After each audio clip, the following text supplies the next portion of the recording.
Hi everybody. Good morning. It's a few hours later than I got some sleep, so I'm not tired.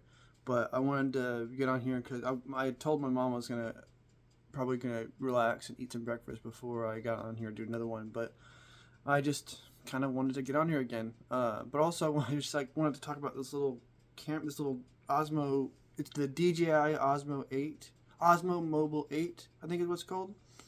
But this thing's awesome. Don't get me wrong. This whole part is cool, but what I think really sets apart this particular product from others like it is this little guy that goes on the side of the phone, like on the part the phone goes into the clamp. So I've kind of figured out how to set it up.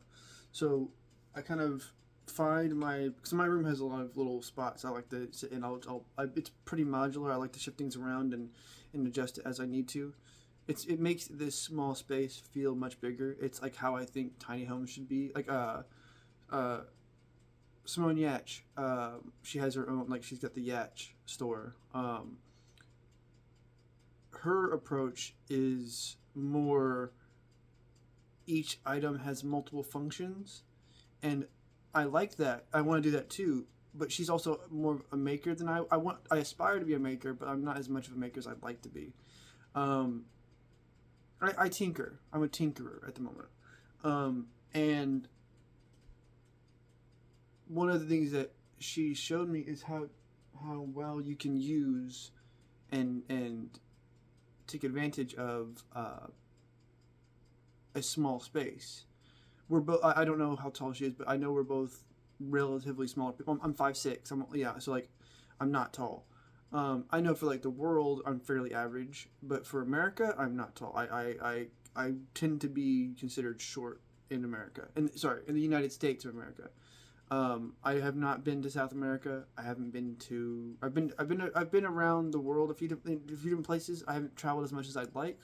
I've traveled a lot, but not necessarily always to the places I would want to travel.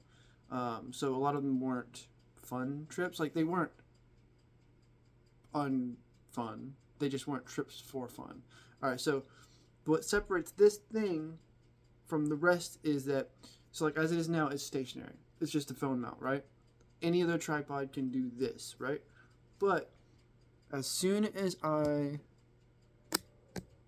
clip it to the side, and then off camera I do a palm up gesture, kind of like this, it then starts tracking, and that is where it gets its little bit of like Wally esqueness. Is it kind of now is doing its own thing. It thinks I want this to be that way, but I kind of want it to be this way, and so we communicate.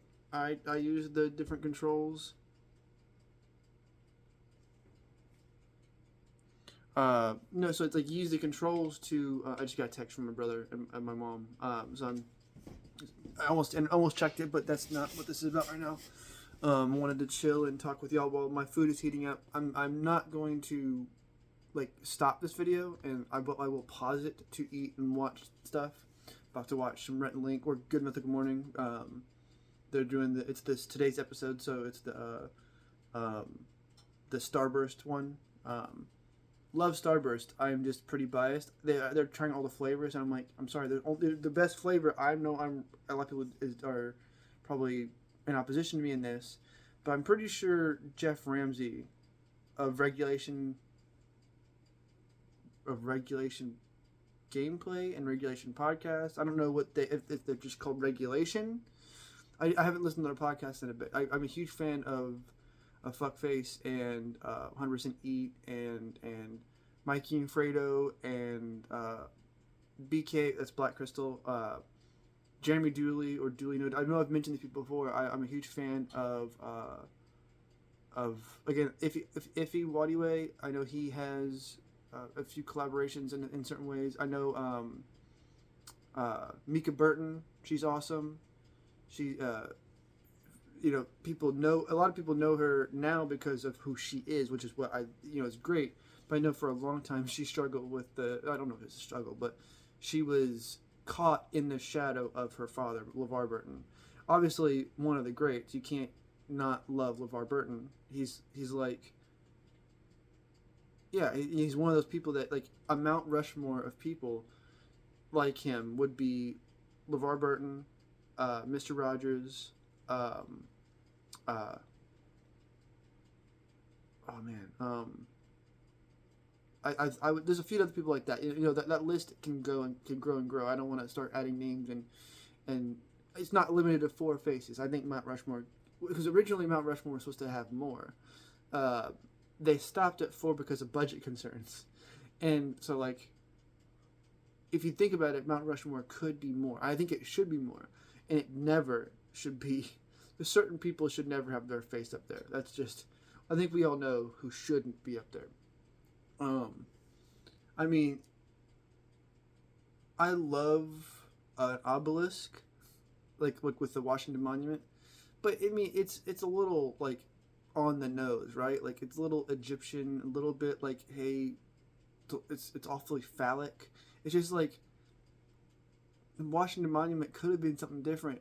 I'm pretty sure he didn't commission it, so like, yeah, I don't know why they went with an Egyptian. Maybe it was his thing. I know he might have been a Mason. Maybe it's a contextual thing. I don't know. I don't know the history of that kind of thing. But I'm not a history buff. My brother is a history buff. He loves history. Um, if there's anybody I'd like to see get into politics, I mentioned this before, but I think I would prefer my brother do it because, well, he he's happy with his wife and kids, and I'm happy with that. You know, if that's what his life is, I'm awesome to do what I can to help enable that. I would love to, eventually be able to spoil my nephews and niece and like, you know, make that my future.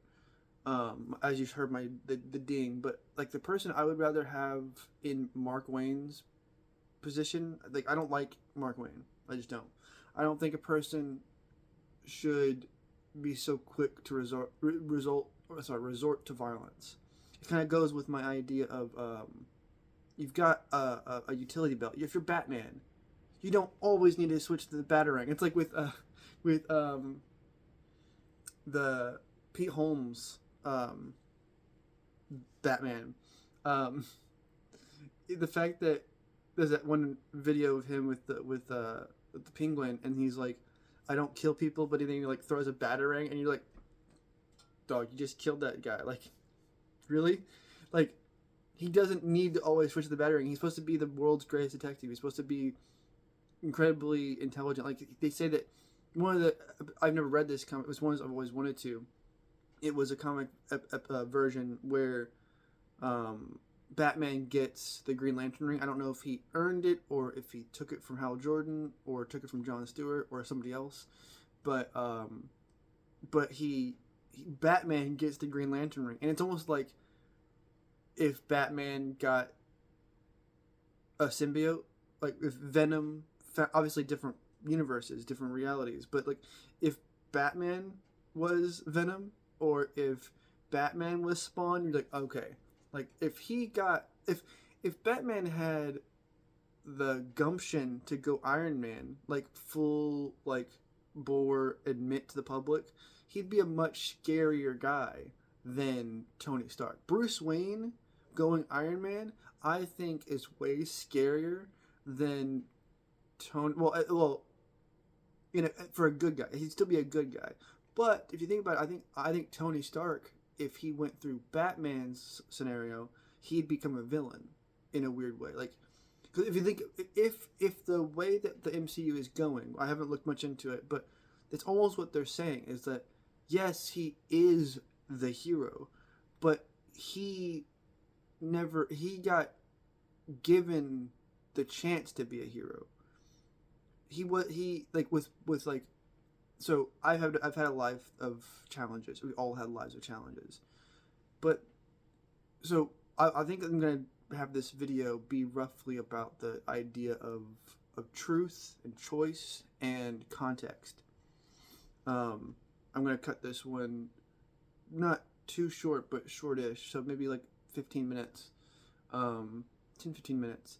But I I think I'm going to call this something to the effect of when truth is relative but can also be objective, look for context clues.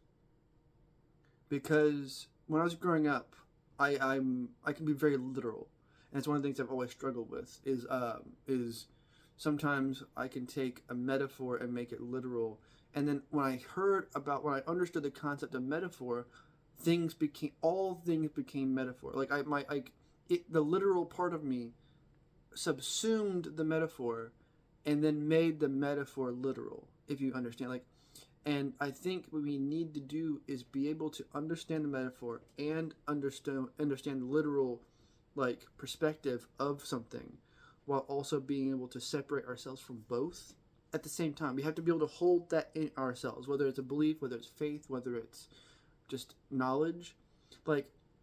I consider myself to be kind of just a person of faith. I like certain terms, but I wouldn't say religious. I've started to move away from the word spiritual. It's just got so much. It's kind of a useless word in the sense that it has a lot of uses, but it's become so commonplace that it's lost its weight, if it makes any sense. It's just used. Everybody knows the concept of all these, this kind of things. It's just so well known.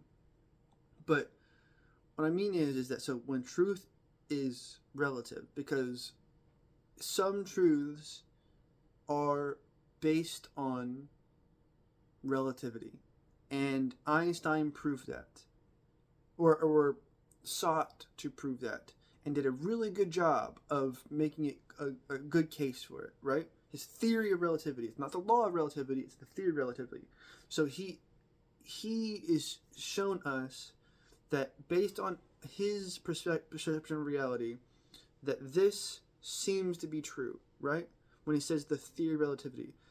And it's talking about time and space, right? Because it's talking about redshift and blue shift. And I think that's a thing we need to also kind of incorporate into politics, is that we aren't red or blue. We are light, and we can shift blue or shift red depending on the frequency you hold, or the wavelength that we hold in ourselves. So you can lean blue and lean red. And if you think about red shift, blue shift, it doesn't have an inherent good or bad. Blue means forward or towards you. Red means away or further, farther away from you. So it's closer or further, shorter or longer. Here, there, now, it's fast and slow, that kind of thing. It's that kind of context. But it is relative. That's what it is. So you've got some truths that are relative, but then you've also got some truths that are objective. But what's funny is there are paradoxes in that too. Okay, so let's say objectively, if you look out my window, I've got a skylight above me and a window to my right over here. So I've got my skylight up here. It's kind of above me, because that's where skylights go. But if you look at the sky right now, it's blue. It's objectively blue. If you ask the majority of people, and they have the ability to see, they will say that's blue. Or if you look at that window, that's blue. If you look from my perspective, they're different blues. But I'm also partially colorblind. I have a weird relationship with how my eyes perceive color. And for most people, my eyes would be wrong. That would be an objective truth to them, because what they see is correct. My eyes, if you were to take my eyes out of my head and put them in a system that could fully scan them separately and compare them, I think there's something going on where my eyes are doing something different than they're supposed to be doing, or what is normal, objectively normal. Okay, so the sky is blue, right? That's an objective truth right now.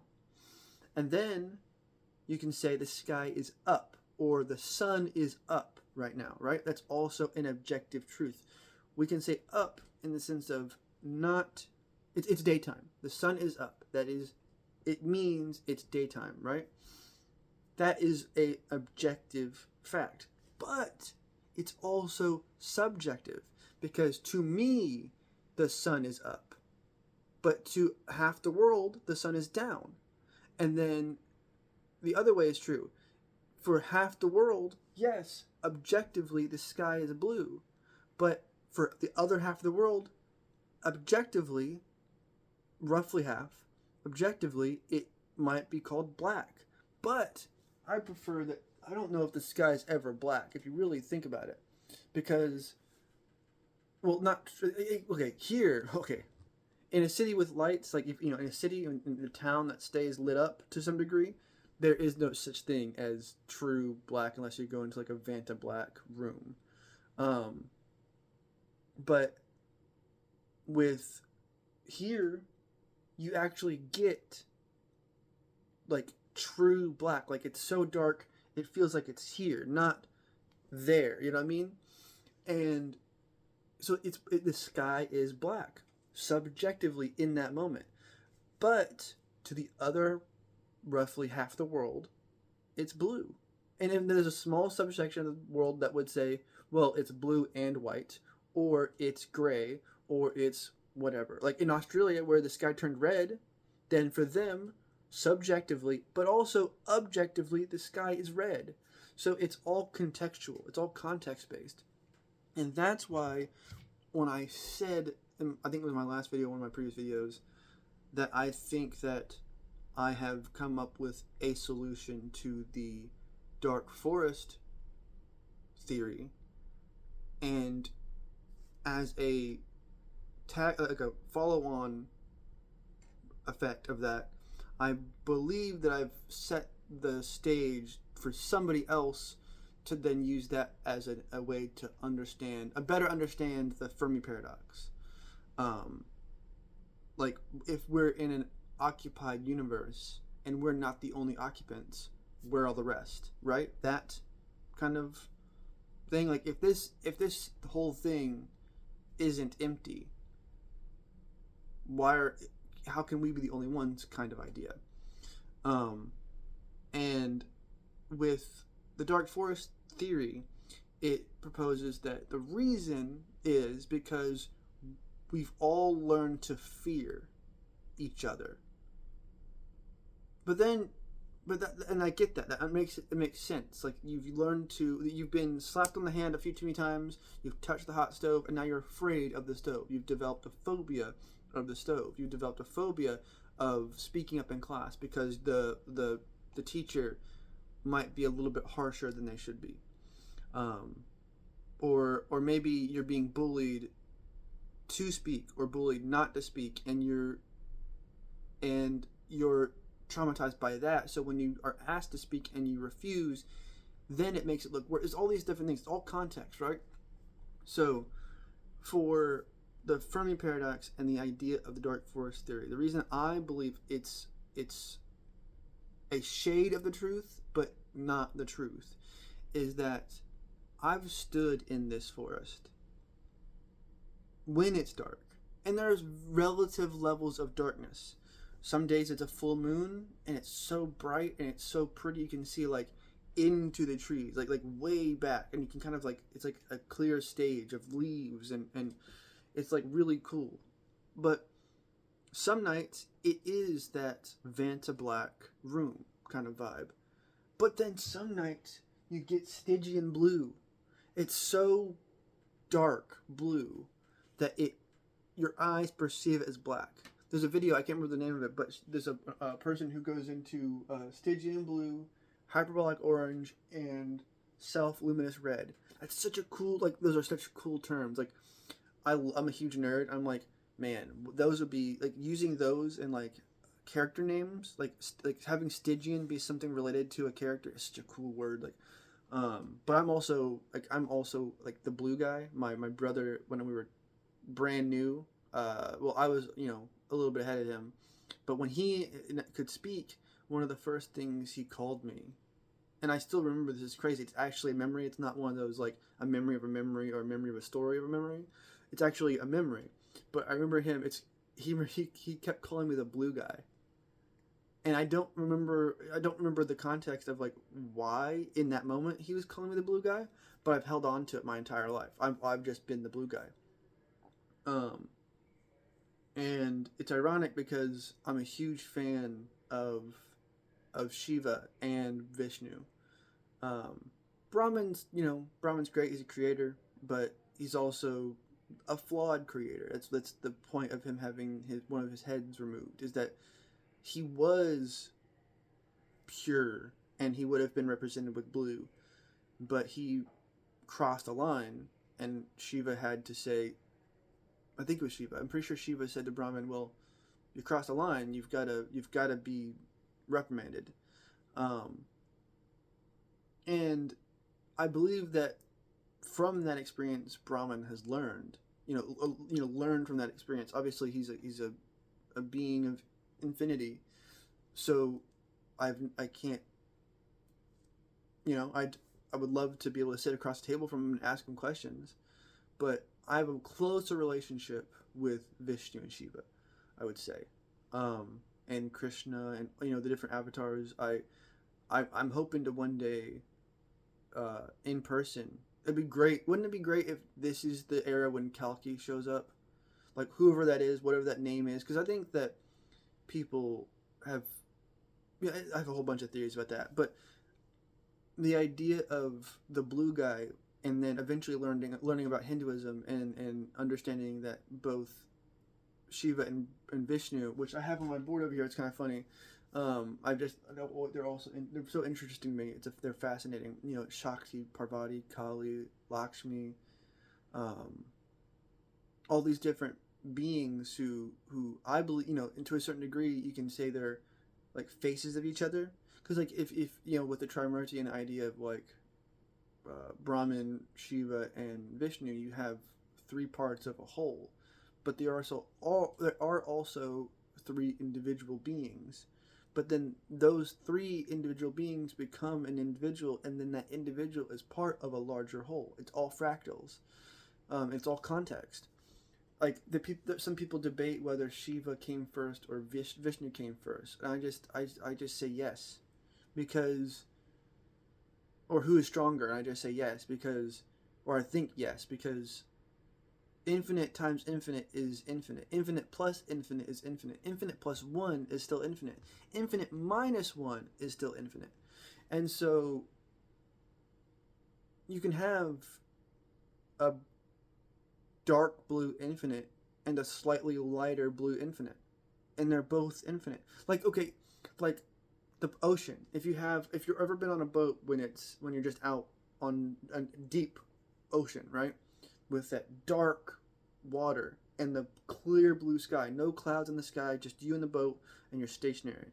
So it's as calm as it will get, right? You've got this dark blue, but it's pure and beautiful, and you get this light blue as pure and beautiful.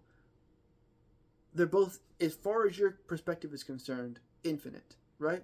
It's contextual. And so when I say that I believe I've at least set the grounds for a solution to the Fermi paradox, not the paradox itself, but to the dark forest theory at least. If that is all I'm ever known for, that'd be awesome. But really, I would love to be a person who was known for just being somebody you'd want to talk to. That's pretty cool legacy, right? I'd like to talk to that guy. I'm not a beer guy, but like I'd share a beer with that guy.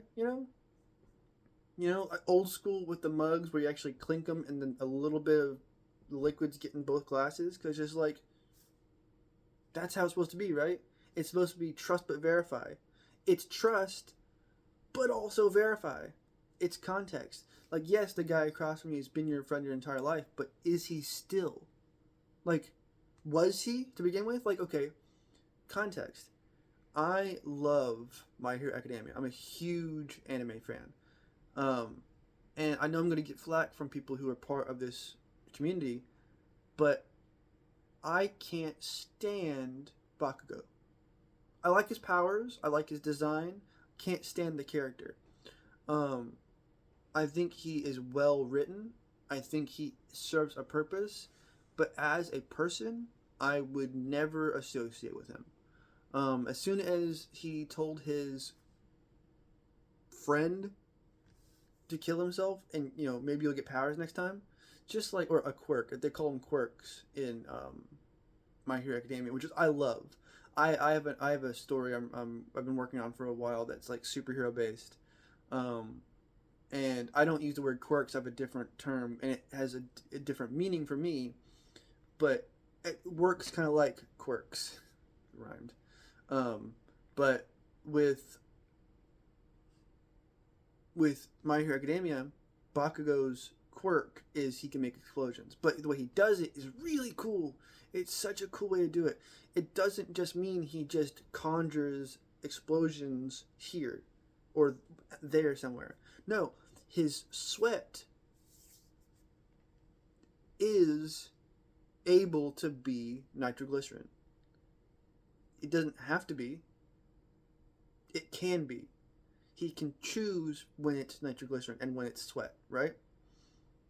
And then he can also choose. I guess he can just generate a small spark, or around his body, and maybe it has to be skin tone. I don't know. They don't really go in that detail, but I've read a bunch of the manga. I've watched the anime. I've even read a good amount of fan fiction related to it.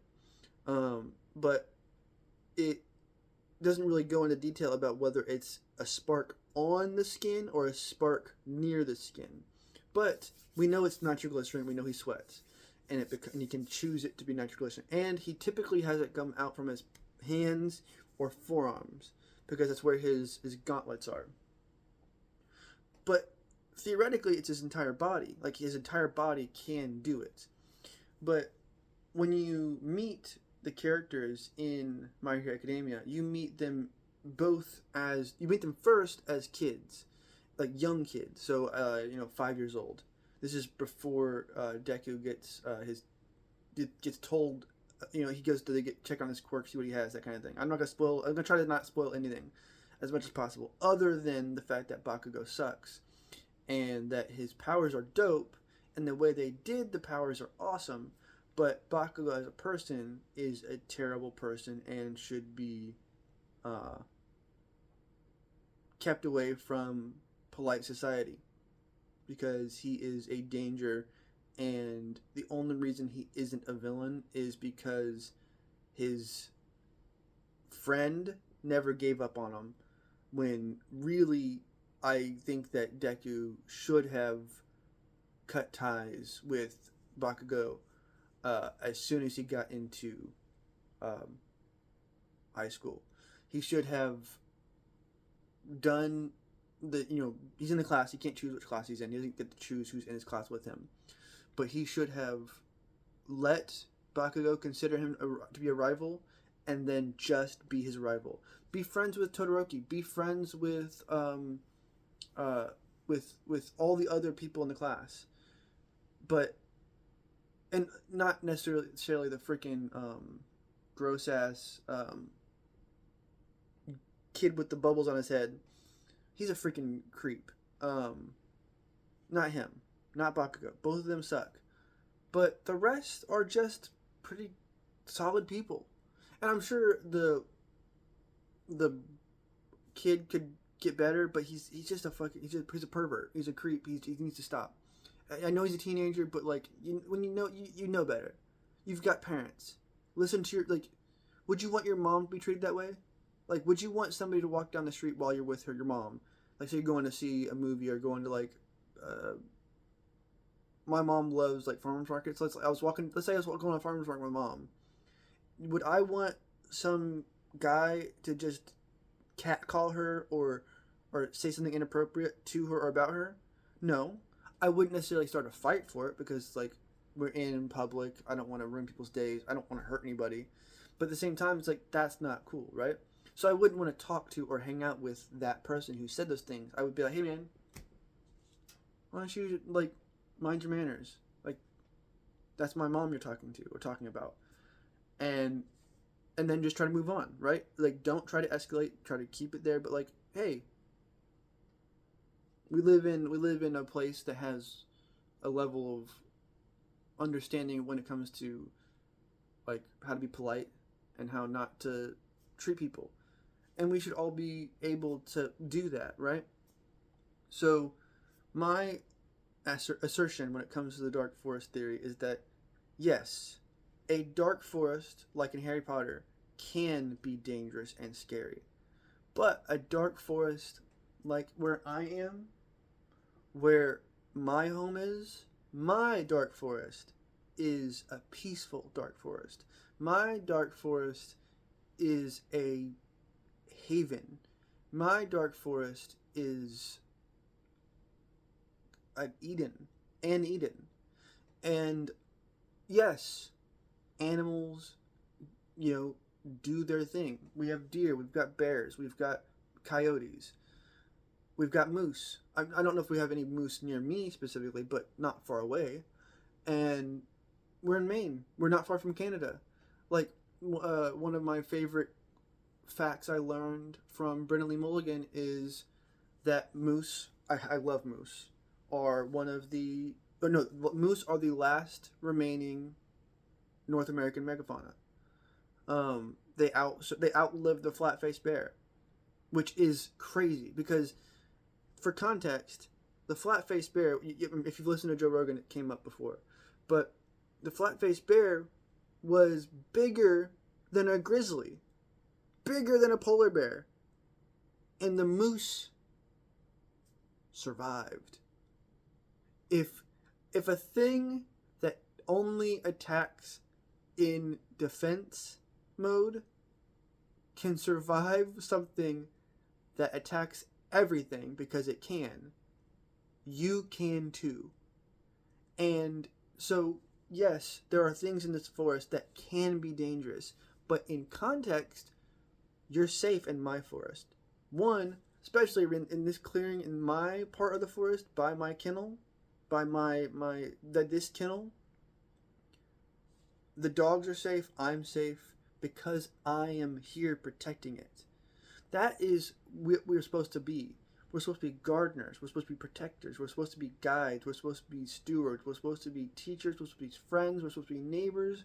We're supposed to be allies. We're supposed to be advocates. We're supposed to be people who speak up. We're supposed to be helpers. Like Mr. Rogers said, we're supposed to be helpers. And if there's anything that LeVar Burton taught us is to not judge a book by its cover. But when the cover matches what's inside and they let you see it, then you believe it. Trust but verify. Trust what you have read, but verify. Trust what you've seen. If you have been taught to trust that, fine, but verify. Trust but verify. It's all contextual. It doesn't have to be scary. It doesn't have to be dangerous. It doesn't and just because it is dangerous doesn't mean it's scary. And just because it's scary doesn't mean it's dangerous. Like, I stood outside last night and for a moment I got like a little tingle of fear in my forest. But I was like, no, my forest is safe. And so I closed my eyes in the dark forest and listened. Listened to the surroundings. Peaceful, quiet. Jessie is going on her little walk. I can hear her little pitter-patter feet. She's going through the leaves. She's scrabbling. She's sniffing. And then behind that sound, you can hear the wind and the trees and the branches and the leaves. And then the reason I got the little momentary chill, I didn't realize what it was, is one of the trees had creaked. That's it. It was a sound that I don't hear a lot because this particular tree creaked and I am not used to hearing it creak. And I was like, okay, I guess you do that sometimes. And it became not scary. It's not scary because of that. I knew that the noise that I was momentarily afraid of in context was just a tree, because I just turned on the front light, the porch light, saw out front. I was like, oh, it's just a tree creaking. It's not a person walking up. It's not a goblin coming out of the woods. It's not a flat-faced bear or a moose. It's a tree. And so when you what if anything's the dark forest, if anybody has created the dark forest, it's us. If in the past visitors have come and we immediately react with fear and action and violence, why wouldn't they come back? Why wouldn't they avoid us? Why wouldn't, when they come back, why wouldn't they be armed next time? Why wouldn't they try to figure out why? Like, why do they keep attacking? We keep trying to convey peace, but they keep attacking us. So maybe that's why the aliens never came back. Maybe that's why maybe hypothetically, let's say aliens did build the pyramids. I'm not saying they did, but let's say hypothetically they did. Maybe they built the pyramids because they love this place and they wanted to remember this place and they wanted to build something memorable and they wanted to build something that would be remembered so that when they come back, they can remember where things are in relation to the pyramids, because the world's going to change in the time that they've been gone. They're gardeners. They planted a landmark. That's what the pyramids are. They're landmarks to address the geography of a world. So with plate tectonics and polar shift and weathering from sand and all these different things, it looked like the pyramid stayed because that shape is built to last. Because, like, if you think about it, when you think about pyramids, you think of a square base with four triangular faces coming from that square base, right? But when you think about what the truest, simplest version of a pyramid is, it's not that. And also, the pyramids of Giza, especially the big one, has 8 sides. It doesn't have 4 sides. The sides come in slightly at an angle, so it doesn't have 4 faces coming from the point at the tip. It has 8. So it's actually a 9-sided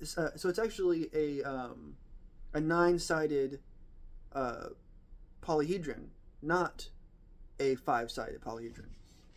Let's see. So I'm a huge nerd. I will own that.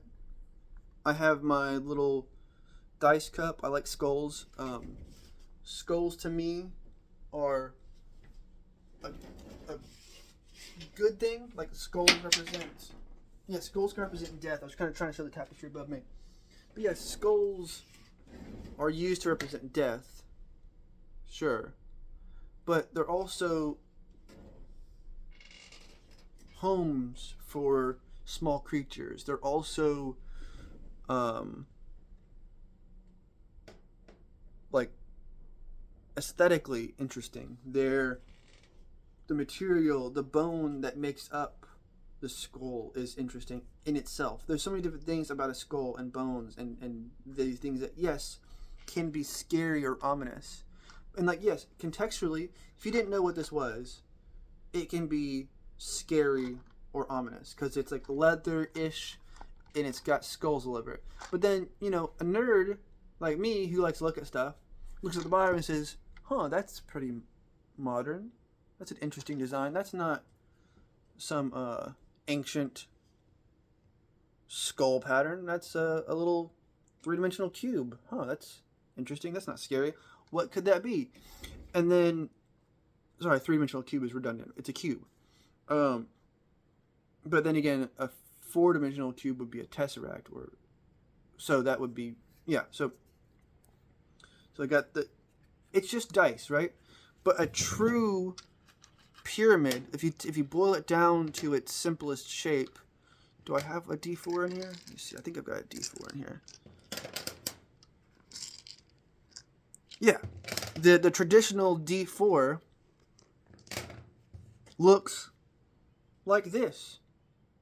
It's 3 faces. It's triangles. It's 4 sides. Sorry, 4 faces, but they're equilateral triangles, Instead of having a square at the base, it's a triangle. It's a pyramid of equilateral triangles. This is the truest pyramid. Like, so if you wanted to build a pyramid, it would be simpler, or as far as like it would be less material to do it this way. So, and also a lot less math. This would be more complicated than a straight up a square base with 4 triangular faces. That's way easier math than this. I get it. But if you take into the account the fact that it's 8 sides, you're like, wait, they just doubled the effort they need for a result that we're like, why? We're still kind of trying to noodle it out now. It's like, what if it's simpler than we've been thinking? What if it's just landmarks? What if they're gardeners and they're putting down stakes between the crops so they have relevance? So like in like Göbekli Tepe or Giza or the megastructures in the Amazon, they all have pyramids, but they're different. Like the places, like all places around the world have pyramids. They say there's a pyramid on the moon and pyramid on Mars, maybe. I don't know. Like I've never been to the place, so I can't say. But there's a report. There's supposed to be a pyramid in Antarctica that's like frozen under layers and layers of ice. But I've never been there either. I would love to visit Antarctica. But what if they're landmarks and they serve some other purpose? Maybe they're storage, maybe they're tombs, maybe they're whatever. Maybe they are what people can say with like the whole Nikola Tesla power generation stuff. Like maybe it does work there too. I have no idea. I don't know anything about 0 Point Energy other than what fun videos I've watched, like Area 52, the Y Files, the Mystery Archive. There's all these different like places that Joe Rogan's podcast, they'll dabble in like conspiracy stuff. Jesse Michaels, Sean Ryan, all these people, and obviously each person in context is a human. They're flawed. Like I know Joe Rogan has made claims that people didn't like. He said things people didn't like. I've definitely disagreed. I can't like I'm not gonna try to cherry pick specific examples, but if you think about it, he seems like a good dude. I think most people can agree that as far as a person goes, Joe Rogan seems like a good guy. I hope that's true. I don't know that for a fact, but he seems to be able to get along with a lot of people. And he doesn't seem to be like lying, but or like being inauthentic. It seems authentic. But again, there are sociopaths and psychopaths in the world. I hope he's not one of them, but those people can really hide their true colors if they want to. And I've at periods in time struggle with my identity as far as like, am I autistic? Am I ADHD? Am I even straight? Am I white? Like what? When you think of what is white, it's like, am I white? Like, yes, if you see my skin, yes, you would say, yes, he's a white guy. But, like, what does that mean? Because I don't know if I've got Italian heritage. I know I've got some Dutch, but I don't know what I've got in here. I know I've got Native American. I know I've got African American heritage. I know I've got ancestry. I know I've got, like, actual people in my blood who were Native American or African American. I actually had a great grandma, I believe, who might have been half Native American, half African American.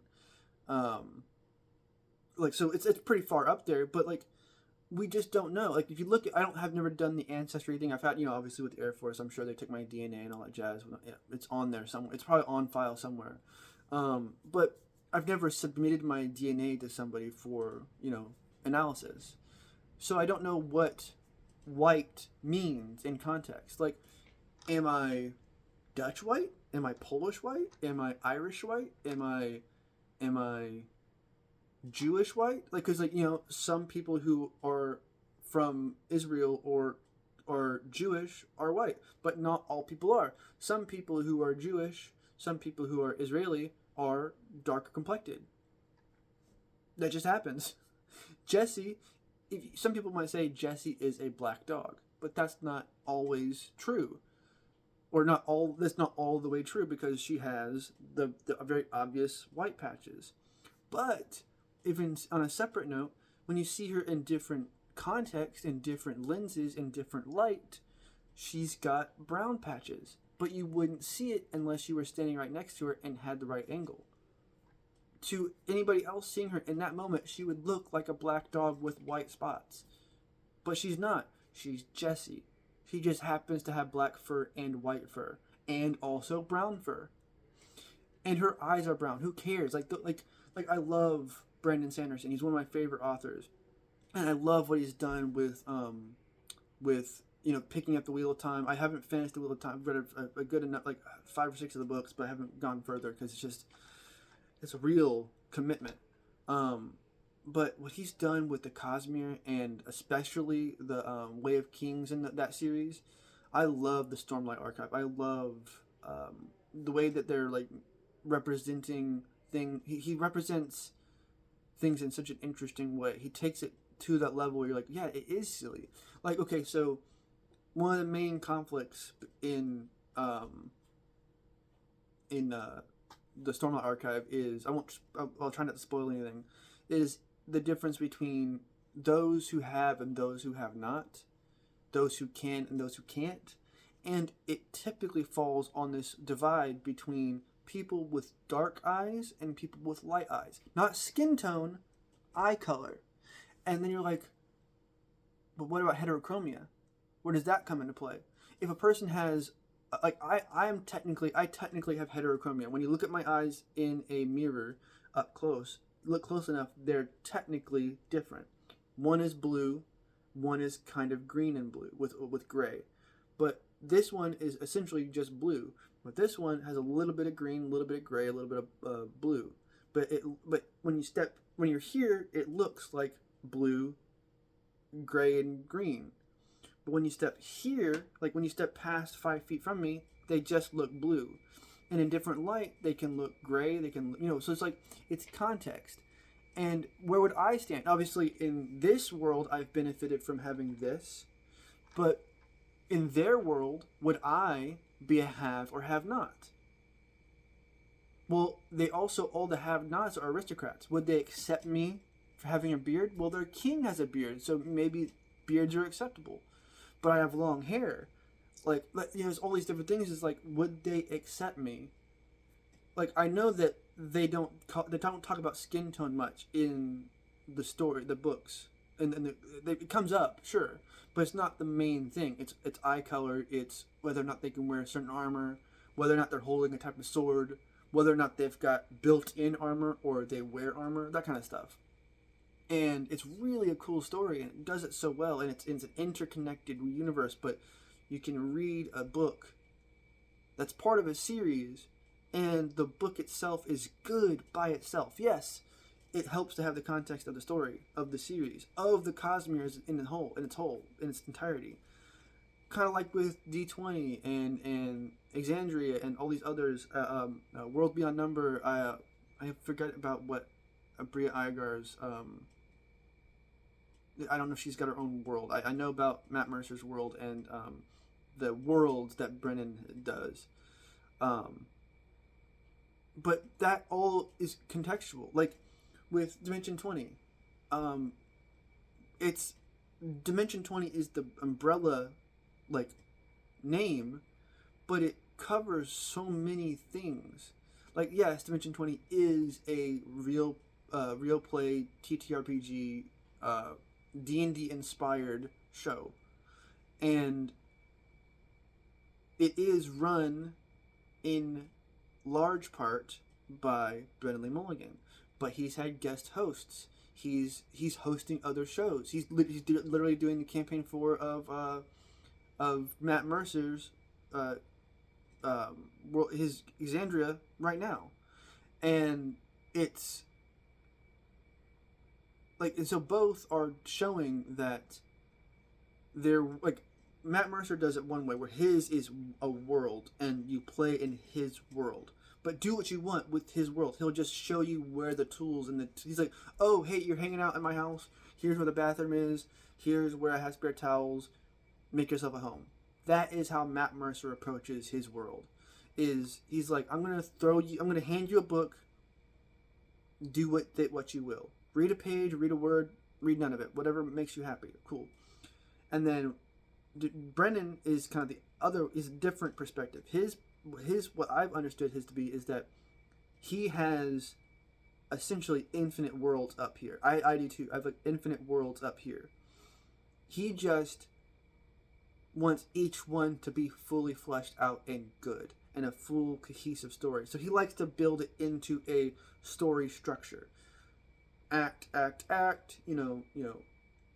your hero's journey, having a clear villain, having a clear foil, having a clear rival, maybe doing a twist at the end where, it turns out that guy's actually a good guy, but that guy, the one that's been a good guy, is actually the bad guy, that kind of thing.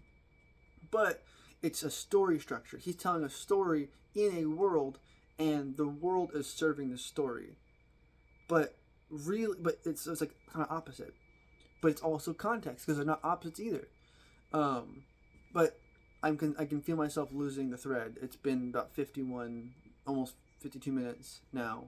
But yeah, I just wanted to kind of get on here and talk about that, because it is a dark forest in the sense that there's mystery. But mystery doesn't have to be scary. Mystery can be exciting. Yes, mystery can be dangerous, but with respect and wisdom and foresight and planning and a good friend or a good dog or a good jacket, you can get through most things and it not be scary. Yes, you could have had an injury be a result of that. You may be caught up in something that wasn't your fault, something that you didn't deserve. You might be somebody who, in context, is an innocent bystander.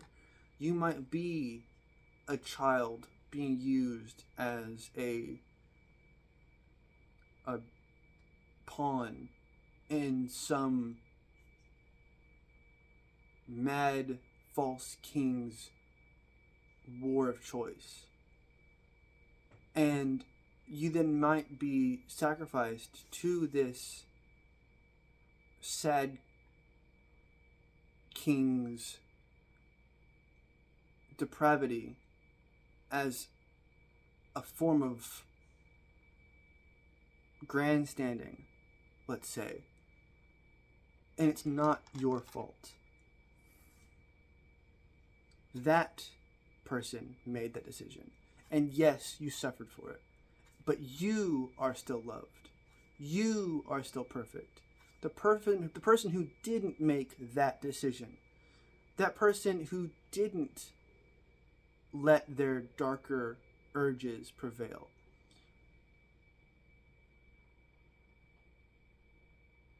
you are those people. And we know that because we understand context. And let me give a little last little sign-off thing before I go, because I like the idea of ending this roughly at an hour, pretty even this time. So I'm hungry. I do want to eat my breakfast. I love that I got to show off my little weird dice collection. I want to say something funny. I messaged Brennan Lee Mulligan recently and in the past, and it was a joking thing. I said I'm coming for your crown to Brennan, as far as like I jokingly called him a false king. I was like, I'm coming for your crown, you false king. But it's funny because I like the no kings idea, but I kind of have a fundamental disagreement with the words no kings in a different way. So, to me, I am my king. To me, Jessie is her queen. To me, Iniko is their own sovereign ruler. Their own. They are not ruling anybody else. They are their own king, their own queen, their own sovereign ruler. Vic Michaelis, Ali Beardsley, my friend Kai. These people are all sovereign rulers of themselves. Not sovereign citizens. I'm not talking about that. No. Sovereign rulers of themselves. You are your own emperor. You are your own empress. You are your own sovereign. Your own monarch. Whatever you want to say. Whatever word fits your story, use it. But you are the main character. You are the main character of your story. And yes, you can make your story, even if you're the main character, about something. You can make your story about God if that is what you want. You can make your story about Allah if that is what you want. You can make your story about Shiva if that is what you want. But it's still your story. You're still the one telling it. You're still the one living it. You're still the one who is the main character. Like, Harry Potter is a story of childhood and overcoming challenges and being shown that even though love is beautiful, it's not always good. And even though love can protect, it's not always safe. And just because love is awesome, it's not everything. Like, everything is and will eventually understand and come to be understood by love, I believe, in my heart of hearts. But we're not there. Even if it's 99% and 1%, we're not at 100%. And so there's always, like, at the moment and in the future, there will always be at least one person in a crowd of 100, one person in a crowd of 1,000, one person in a crowd of roughly 8 billion who would say, yes, hit that button. Yes, those are children, but yes, I want that building gone. And then somebody else who's below them in a chain of command would then say, he obviously knows what he's talking about. I should do this. But I think it's so silly that people got so upset about the various politicians who were talking about and addressing the fact that you don't have to follow illegal orders. You shouldn't follow illegal orders. They're illegal. That's the word. It's the kind of the focus of that. What is one of the Miranda rights, right? You have the right to remain silent. You have the right to an attorney. You do not have to incriminate yourself to a police officer. You do not have to incriminate yourself in front of your peers. You do not have to incriminate yourself by committing a crime. You can keep yourself safe by just saying no. And if they fire you, that's on them. If you lose your job and they did it for a crime, if they're trying to cover up a crime, like the Epstein files, like this war in Iran, like how we have treated so many people in this world, not just me, not just America, not just the United States, not just the Americas, not just the West, not just white people, not just humans. We've done this the whole time. We're in this garden that we've been given. We call it Earth. We call her Gaia.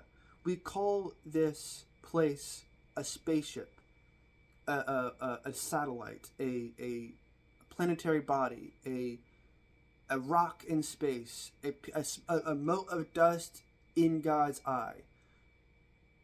All of these things are true, but it's also the garden that God gave us. So we should be tending it like the gardeners were supposed to be. And the way to do that is through love. And unfortunately, yes, sometimes when you reach out a hand in love, you reach out a hand in offering, you get nipped, you get bit. I work with dogs all the time. I've been working here, I've worked with hundreds of dogs. And I know that hurt people. And those who have been hurt react as if they can be hurt again and will be hurt again. So if you are hurting, I'm sorry. But you are loved. You are perfect. You are a gardener of Eden. This place I consider my home and Eden. But this planet, this spaceship we call Earth, that is flying through the cosmos at incredible speeds, spinning faster than the top, and launching at the same time ever closer towards a black hole while ever closer to the sun. We're being dragged inextricably dragged through space in all these different directions, and yet we're flying so fast. And yet to us, it feels like we're standing still, because that is the world that God, that Allah, that Vishnu, that Shiva, that Brahman, that Buddha, that is the world that we have created. We have been given, we have been handed this garden. And in some places, it's still a garden. Out there, in my forest, my dark forest is a garden. And your dark forest can be too. So, if you get a moment in your head of, am I a gardener or a warrior?